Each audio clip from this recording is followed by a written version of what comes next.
মুসলমান আলাদা হয়ে গেল, কিন্তু ছেলে তো বড় শিক্ষিত, কিন্তু বউয়ের কাছে মাউর। মাউর বোঝেন না? কথা বলেন না কেন? আজকে ছেলে পিলে মারা গেলে, মা বাপ মারা গেলে মাউর হয়ে যায় ছেলে পিলে, তাই না?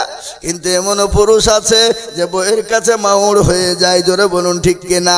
বউয়ের কাছে ম্যাও ম্যাও করে কথা বলে, জোরে কথা বলতে পারে না। বলে কেন? যদি জোরে কথা বলে ওই বউ ও বলে তোমার ভাত আমি খাবো না, ওরকম মেয়ে আর হয়তো পাবে না। এর জন্য বউয়ের কাছে মাউর হয়ে যায়। এমনও কথা বউয়ের কথায় উঠে বসে। এমনও পুরুষ আছে বউকে তো স্বামীকে ধরে বিবিতে খুচিয়ে বসায় না? ধরে বলুন।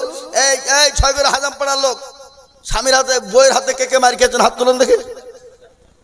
কেউ দিলেন না। কেন? মেয়েরা দেখছে, যদি হাত বাইচান তুলে ফেলে তোকে বাড়িতে যা আবার খুঁজবে।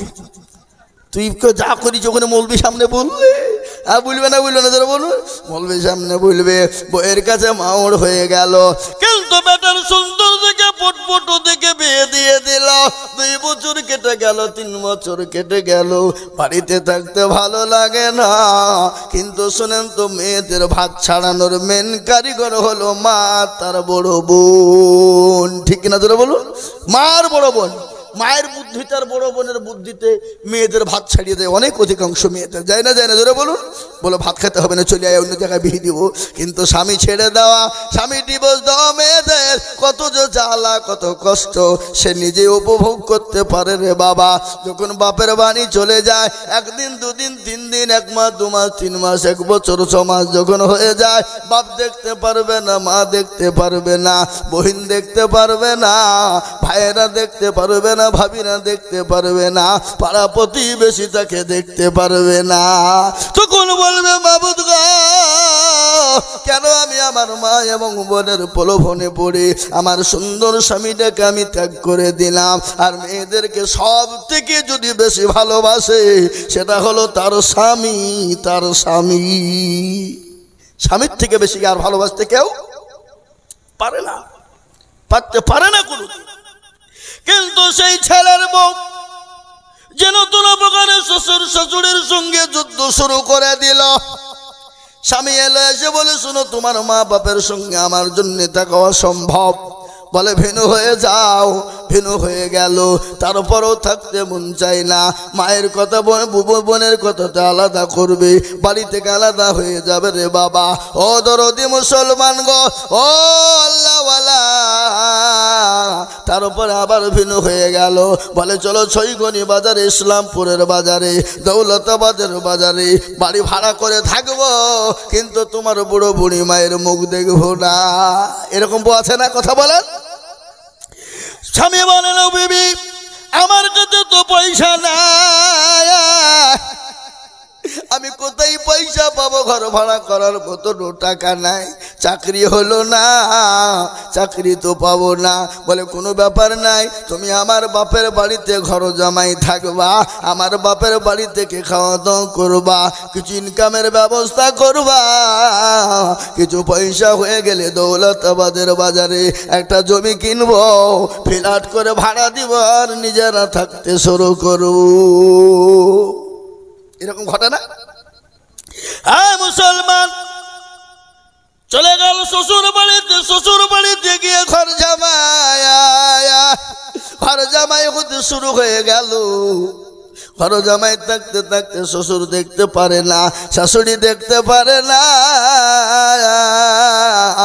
ছেলেকে কোনো রকম ভাবে কুয়েতে পাঠিয়ে দেওয়া হলো।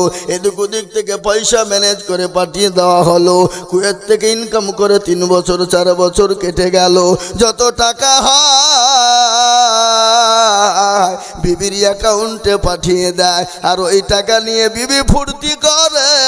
আর বড় মোবাইল কিনে দিয়েছে স্বামী তাকে কুয়েতে, আর মোবাইল নিয়ে করছে পরকিয়া দেশে। পরকিয়া বলে না? এই পরকিয়া বুঝেন তো আপনারা নাকি? না বুঝেন নাকি?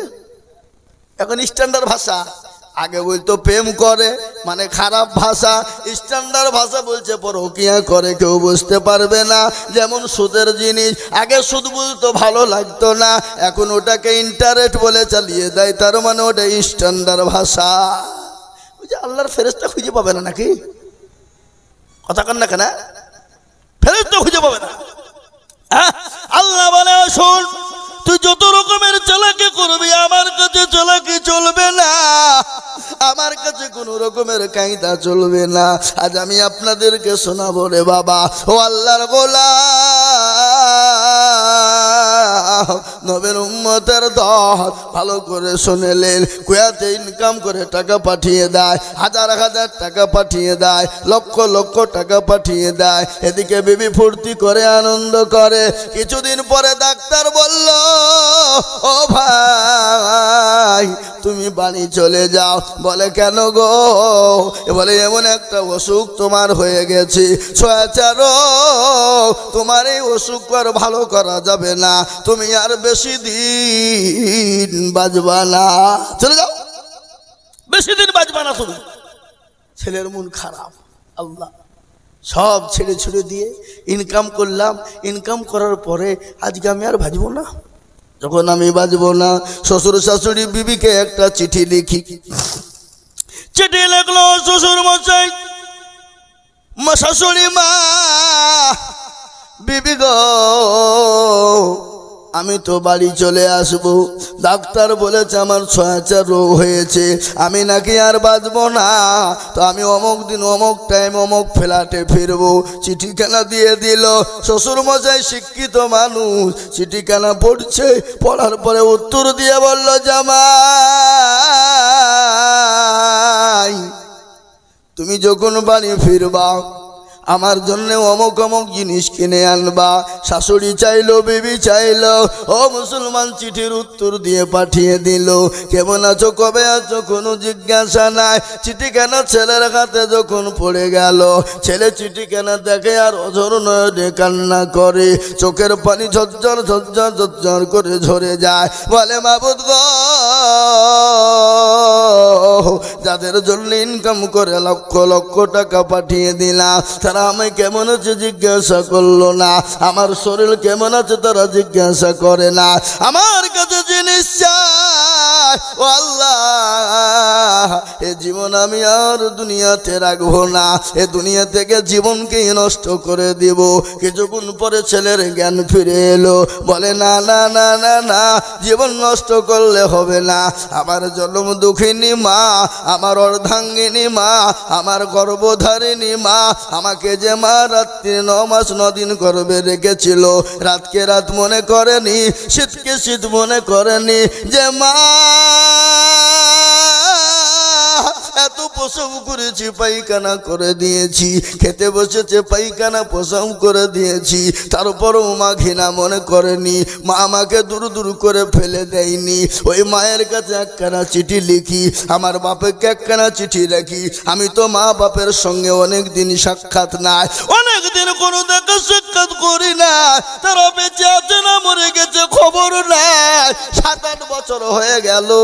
চিঠিখানা লিখে দিয়ে বলল, আব্বা ও আমার আম্মা যান, আমি বড় অসুস্থ, আমি অমুক দিন বাড়ি আছি, কুয়েতের মাটিতে আছি, আমাকে ডাক্তার বলেছে ছয়াচার, তোমরা আমার জন্য দোয়া করো। চিঠিখানা চলে এলো। মা পড়া জানে না, বাপ জানে না, গ্রামের মোড়লের কাছে চলে গেল। বলে গো মোড়ল সাহেব, আমি তো পড়াশোনা জানি না, আমার মা আমার কলেজের সন্তান আমাদের সঙ্গে যোগাযোগ করে না, আজ 8 বছর পরে চিঠি লিখে পাঠিয়েছে, দেখো গো দেখো আমার কলেজার সন্তানের কিছু হয়ে গেল নাকি। চিঠিখানা মোড়ল পড়ে, আর মায়ের চোখ দিয়ে ঝরঝর করে পানি ঝরে যায়, বাপের ভাগ চোখ দিয়ে পানি ঝরে যায়। মা সেজদায় পড়ে গেল। বলে কলেজার সন্তান, ও বেটা রে, আজ 8 বছর হয়ে গেল, কোনো যোগাযোগ নাই। ও বেটা, আজকে তোর অসুখ হয়ে গেছে, আল্লাহর কাছে দোয়া করি, আমি যে তোর মা আজ থেকে রোজা রেখে দিলাম। ও বেটা, যতক্ষণ পর্যন্ত তুই বাড়ি না আসবি আমি আর রোজাকে ভাঙবো না। ও কলেজের সন্তান, আমি যে তোর বাপ, ও বেটা রে তুই যতক্ষণ পর্যন্ত বাড়ি না আসবি আমার গরু ছাগল ভেড়া মুরগি উড় যা আছে আমি সমস্ত জিনিসকে আল্লাহর রাস্তায় সদকা করে দিলাম। আর নবী আমার বলে গেছেন আস-সাদাকু তারাদুল বালা, সদকা করলে বালা দূর হয়ে যায়, মুসিবত দূর হয়ে যায়। সন্তানের জন্য চিঠিতে উত্তর দিয়ে বলে বেটা রে ও কলেজের সন্তান,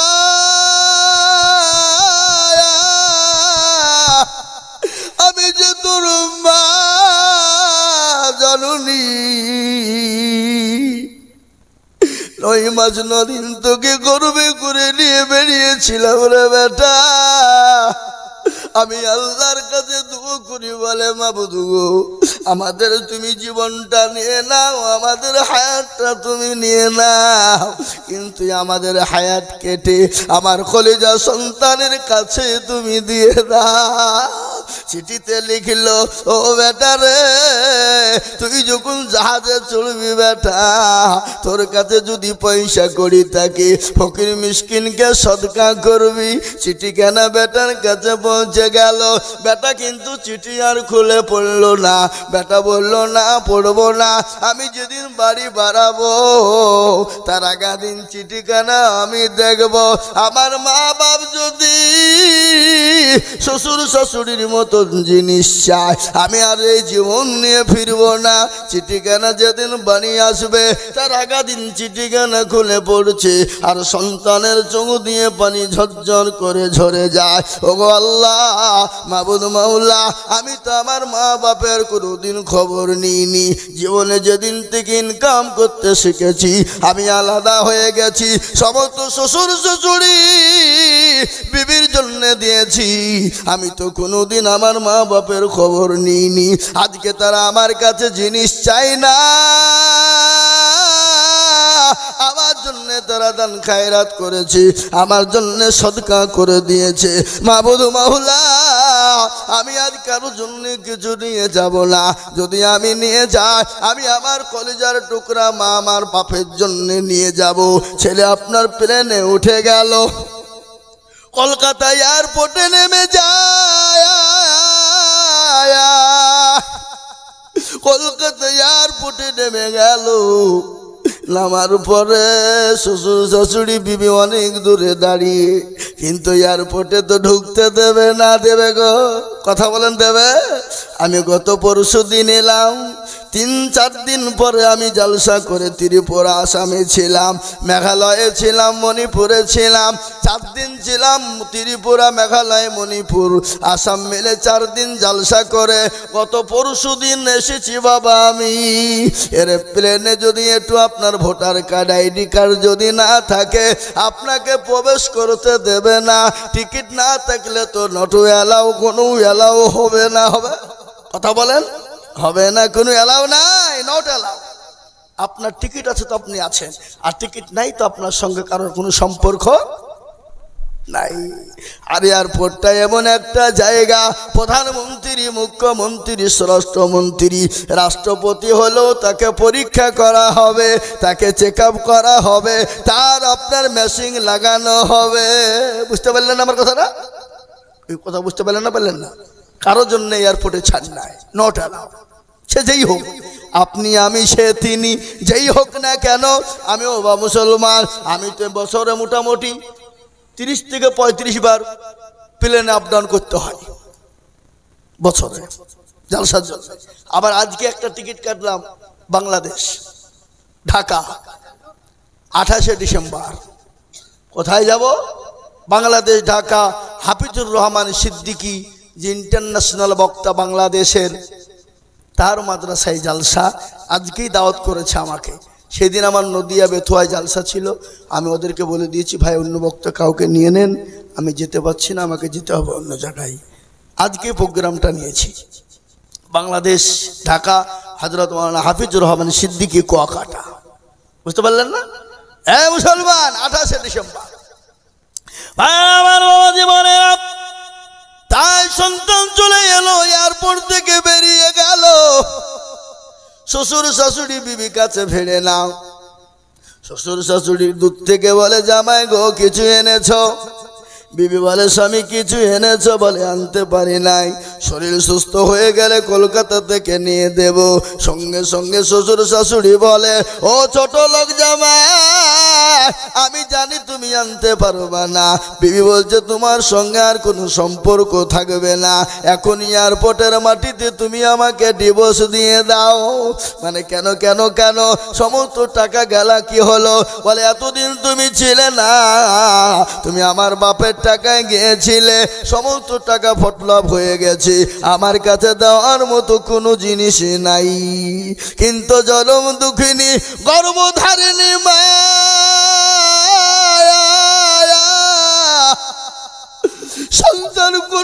সন্তান কোনোদিন মায়ের খোঁজ নিল না, বাপের খোঁজ নিল না। ওই মা দৌড়তে দৌড়তে গিয়ে সন্তানকে জড়িয়ে ধরে। ছেলে বলে মা গো আমার ছোঁয়াচে রোগ হয়েছে, মা তুমি সরে যাও সরে যাও। বেটা মা বলে বেটা রে বেটা, আমার যদি জীবন চলে যায় যাবে, আমি আল্লাহর কাছে দোয়া করে রোজা করে বলেছি ও আল্লাহ তুমি আমার জীবনটা নাও, কিন্তু আমার কলেজার সন্তানকে আমার কাছে ফিরিয়ে দাও। আহা, এই হলো মায়ের ভালোবাসা। অনেক আছে ছেলে মাকে দেখতে পারে না, বাড়ি থেকে বের করে দেয়, খেতে দেয় না, মায়ের গায়ে হাত তুলে মাকে দূর দূর করে তাড়িয়ে দেয়। কি বলে না বলে না? কথা বলেন। আল্লাহর কোরআন বলে ওয়া কুল লাহুমা কওলান কারীমা, وقل لهما قولا كريما। তোমার মাকে তুমি তোমার তো দূরের কথা, তোমার মাকে তুমি জোরে কথাও বলতে পাবা না, তোমার মাকে চোখ রাঙিয়েও কথা বলবা না। আর তুমি যদি তোমার মাকে গালি দাও, তোমার মাকে মারো, চোখ রাঙিয়ে কথা বলো, তোমার ইবাদত আল্লাহর দরবারে কবুল হবে না, তোমাকে জাহান্নামে যেতে হবে।